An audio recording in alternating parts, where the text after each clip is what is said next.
The last time Mrs. Borden was actually seen alive was around 9 a.m. by her stepdaughter, the infamous Liza Borden, and the maid, Bridget. At the time Mrs. Borden was killed, Liza's sister Emma was out of town, and Mr. Gordon was out in Fall River, as was Uncle John. Lizzie was also downstairs ironing handkerchiefs.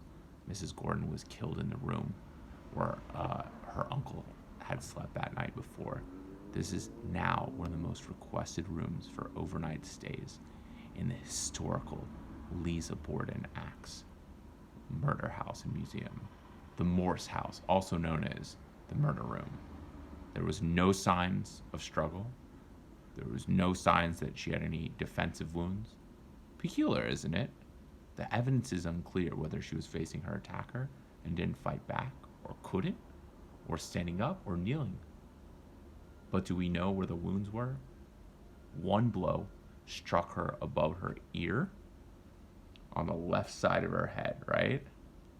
Another blow between her shoulder blades that went 4 inches deep, and then the remaining 17 blows were the back of the head, and for a total of 19.